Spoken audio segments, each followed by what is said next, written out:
Hello everyone. Welcome to the another session of mechanics of material. So this is our lecture 5.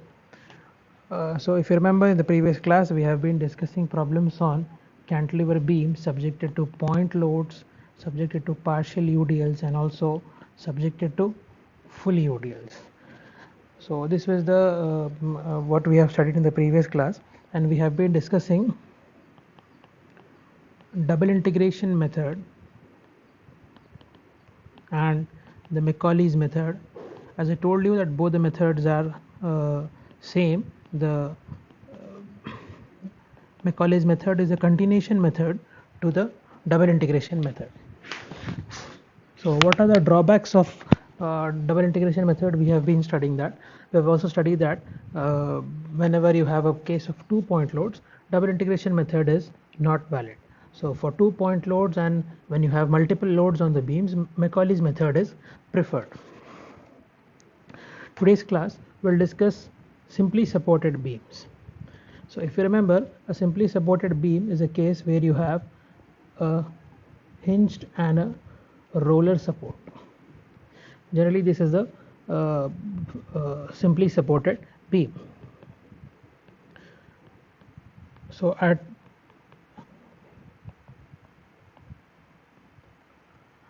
being a hinge, you have two reactions at the left end and you have only one reaction at the right end, that is roller support. So we only apply horizontal loadings on vertical loadings on the beam. This horizontal reaction is neglected. Only vertical reactions are taken into account. So today's class will discuss how to calculate the slope and deflection for a case of a simply supported beam subjected to central point load W. Let this be the point load acting exactly at the center, that is L by 2 and L by 2 from both the ends. So this is your end A and this is end B. Alright, so moving on, we'll be calculating slope and deflection for a simply supported beam subjected to point load at midspan. Alright, so now what is, if you remember, we have a governing equation in this case. The governing equation, it is given as EI d square y by dx square is equal to mx. So this is the governing equation which is used in Macaulay's method as well as double integration method. So EI d square y by dx square is equal to mx. The procedure for this method is you need to calculate the value of mx, that is the moment at different sections in the beam, and substitute in this equation. Now next is you need to integrate this equation twice. So upon first integration you will get the slope, upon second integration you will get the deflection. So integration constants are being generated on integrating. So you need to calculate the values of integration constant by applying some boundary conditions. So next is, now to solve this problem, if I take a section at a distance of x from the end B, so I have a reaction RB here which an RA on the left hand. RA and RB are the reactions which are unknown to me. So for a simply supported beam, the first step is you need to calculate the reactions RA and RB. So for calculating reactions RA and RB, you need to apply the equations of equilibrium. Equations of equilibrium are to be applied to calculate the values of RA and RB. That is, what are the equations of equilibrium? You have sigma fx equal to 0, comma fy equal to 0, comma mz equal to 0. These are the three equations of equilibrium you have. So summation of all vertical forces, horizontal forces and moments about at a point is 0. So this is not to be applied because we don't have any horizontal loading here. So sigma fx is generally 0. So now on application of sigma Fy, this is the beam. I'll draw it once again. You have reaction Ra and Rb at the two ends. So if I apply sigma Fy equal to 0, sigma Fy equal to 0,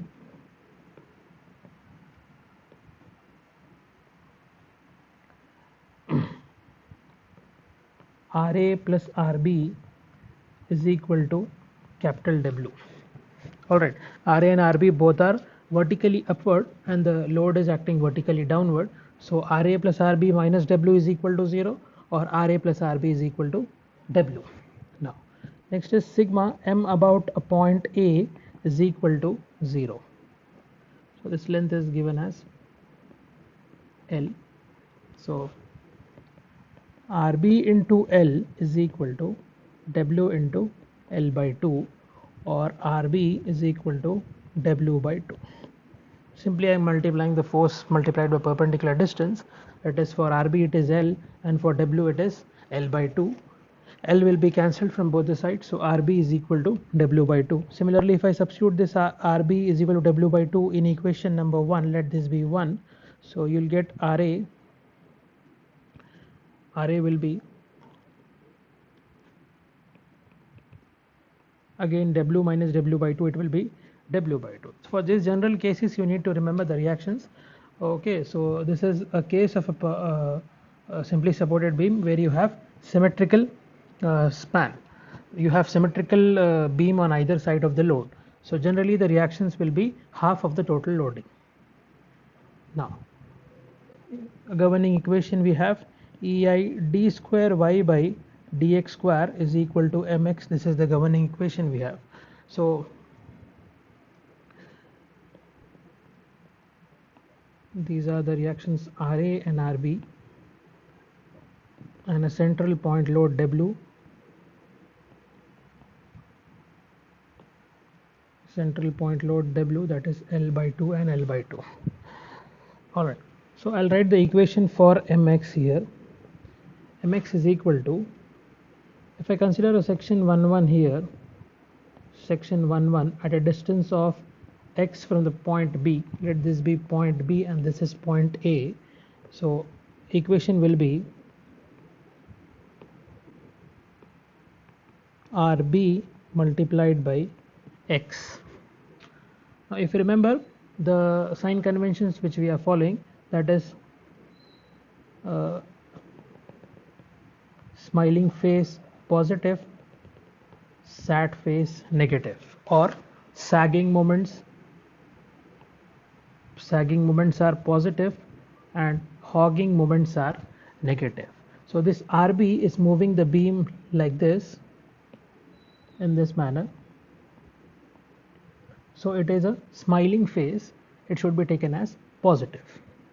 Rb into x is the moment of first load. Now you cannot take the moment of W about this point, about this section. So you require one more section here. So consider one more section, that is section 2,2 at a distance of x from the B again. So always remember, section is measured from the right end. Any type of beam, calculation of slope and deflection, the sectional distance is measured always from the right end of the beam. Now again, need not take the moment of Rb about section 2,2. This section 2,2 is only meant for taking moment of W. So I'll draw a partition here, because what we have on the left side of the partition is the moment of moment of load about section 1,1, and what we have on the right side of the partition will be the moment of second load, that is W, about section 2,2. So it will be W multiplied by x minus L by 2. This complete length is x, and you need to subtract this L by 2 from this. So it is x minus L by 2.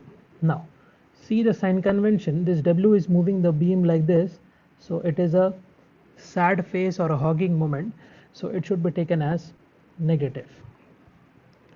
Okay, now substitute the value of mx in the governing equation, that is ei d square y by dx square is equal to minus, sorry, what is RB? RB is W by 2, W by 2 into X, partition you have, minus W into X minus L by 2. Now this is the governing equation we have. You need to integrate this equation twice. So upon first integration, this will become ei dy by dx is equal to W by 2 into X square by 2 partition minus W into X minus L by 2 square by 2. Okay, plus you have integration constant C1 now. Okay, now moving on, second time integration, it will become ei y is equal to W by 2 into, or W by 2 into 2, it will become W by 4 into X cube by 3 plus, sorry, partition minus W by 2 into X minus L by 2 whole cube by 3 plus C1 into X plus C2. So second integration constant, that is C2. Now these are the two equations in which if you substitute the values of X and W, you will get the slope and deflection when you have the values of C1 and C2. So first is you need to compute what is C1 and C2. So that is to be done by applying the boundary conditions. So what are the boundary conditions you have? So we'll study first what are the boundary conditions for the case of a simply supported beam like this. So if you see a simply supported beam is generally like this. On application of loading from the top, this will be the deflected profile. So deflection at these two ends is 0, and the section is measured from the left end X. Okay, now if I move this section to right end,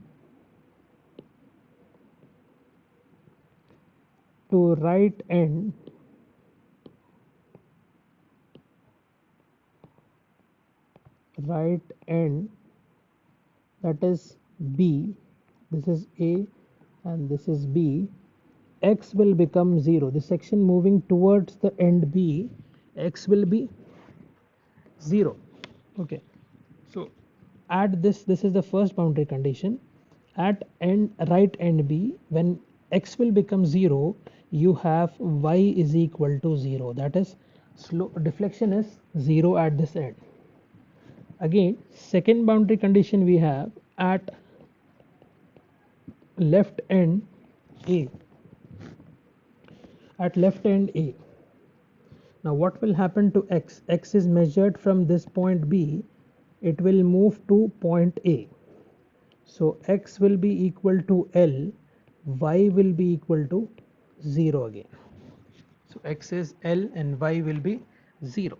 So these are the two important boundary conditions which are applied in this problem to solve the values of C1 and C2. Okay, now using the boundary conditions.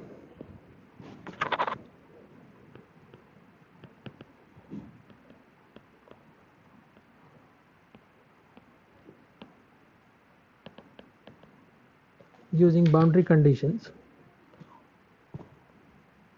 First boundary condition is at end B where X is equal to 0, you have Y is equal to 0. Okay, now you have two equations here, in which equation you need to substitute this value to get C1 and C2. So we need to substitute in the equation number, second equation, that is EIY.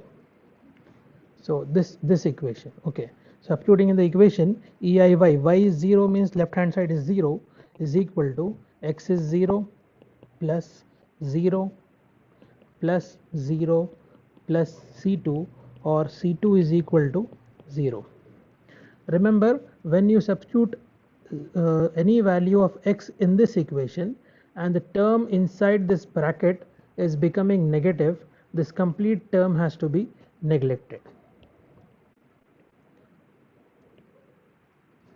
Okay, whenever the term inside the bracket is becoming negative, the whole term is neglected. Alright, so by applying the first boundary condition, you got what is C2. C2 is 0. Now, second boundary condition, you have second boundary condition, that is x is equal to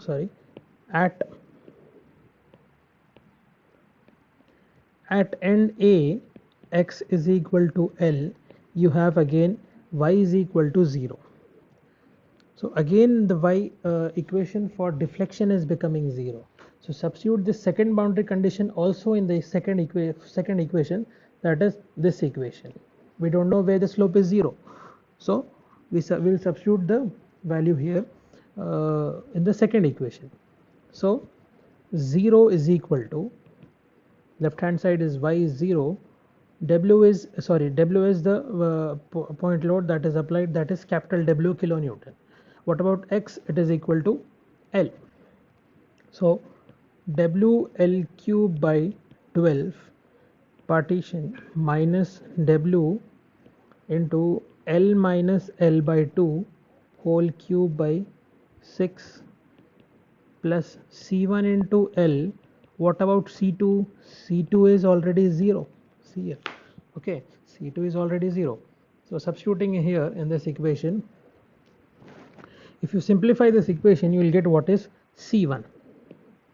Okay, to calculate C1 we are using the boundary conditions. C1 and C2 we are using boundary conditions, and we got C2 is 0.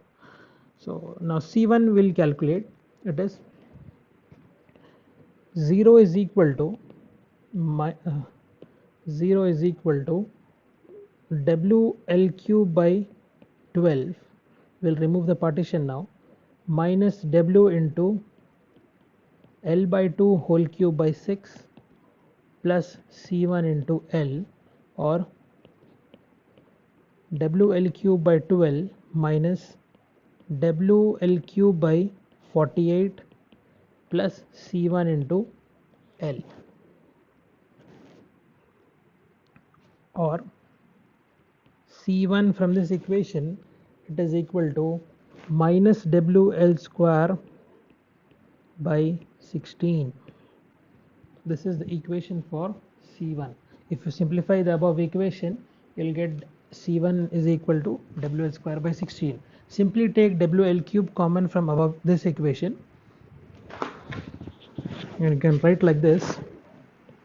This implies minus C1 into L is equal to, if I take WL cube as common, it is 1 by 12 minus 1 by 48. So it will be 1 by 16. So WL and 1L will be cancelled from both sides, both the sides. So C1 will be WL square by 16. Now substitute this C1 and C2, the values of C1 and C2, back in equation, back in these two equations, these two final governing equations. So what is the value? What is the equation you have? EI dy by dx is Wx square by 4 EI dy by dx is equal to W into x square by 4 partition minus W into x minus L by 2 x minus L by 2 whole square by 2 plus C1 whole square by 2 plus C1 is minus WL square by 16. Now what about EIY? It is equal to WL cube by 12 minus W into x minus L by 2 whole cube by 6 minus WL square by 16 into x. So So these are the final equations you have. Let this be equation number 1 and equation number 2. Now wherever you want to calculate the value of slope and deflection, you can substitute the value of x for the corresponding distance and calculate the value of slope and deflection. Now let us calculate maximum deflection. So maximum deflection will be generally under the point load. Generally under the point load,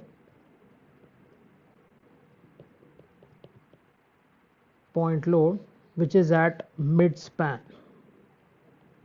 Alright, so at mid span, what is the value of x? X will be L by 2. Okay, now substitute x is equal to L by 2 in the equation number 2. Okay, equation number 1 will give you slope, whereas equation number 2 will give you deflection. Alright, so substituting x is equal to L by 2 in equation number 2. So y is equal to, or EIY is equal to W by 12 into L by 2 whole cube partition minus W into L by 2 minus L by 2 whole cube by 6 minus WL square by 16 into L by 2. Okay, now simplify the equation. EIY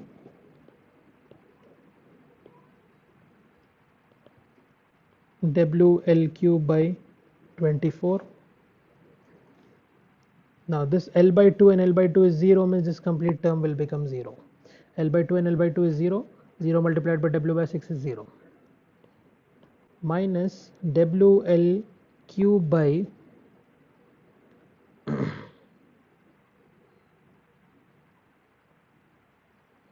WL cube by 32.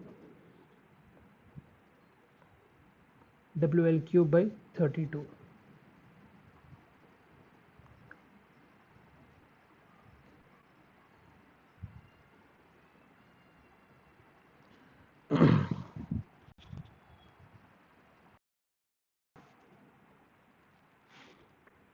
Sorry, so this will be 12 multiplied by 8.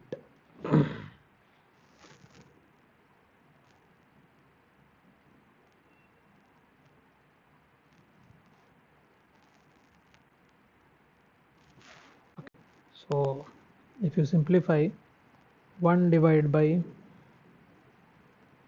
minus 1 by 32, 12 8 is 96, minus 1 by 32 will give me, this will be EIY is equal to WL cube by 96 minus WL cube by 32.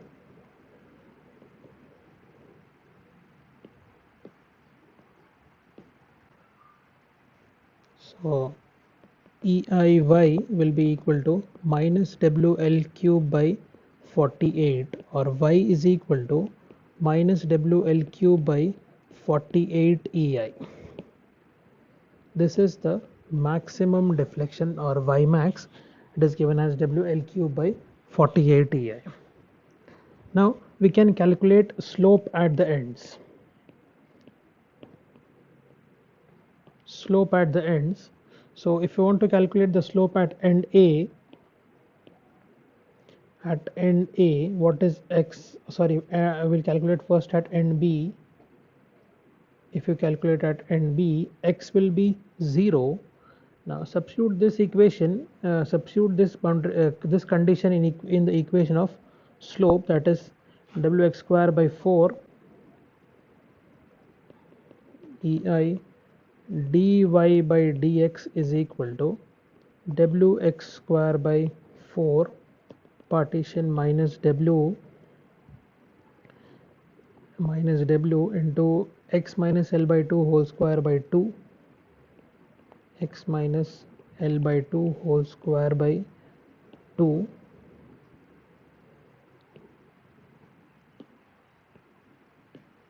minus WL square by 16.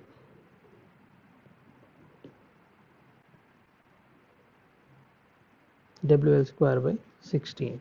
Now substitute in this equation dy by dx multiplied by EI is equal to, this will be 0 partition, now W into 0 minus L by 2 by 2 whole square. Complete term is 0 because the term inside this bracket is becoming negative. So whenever the term inside the bracket is becoming negative, you need to completely neglect the whole term. So this is 0. So minus WL square by 16 is remaining, or dy by dx is equal to minus WL square by 16 EI. This is the slope at end B. Similarly, if you calculate the slope at end A, you'll get the same answer. Dy by dx is equal to WL square by 16 EI, because the beam is completely symmetrical about the central axis. Okay, so whenever the beam is symmetrical, the values on either side will be same. So that's all for today's class. We'll discuss more problems and conditions of simply supported beam in our next class. Thank you.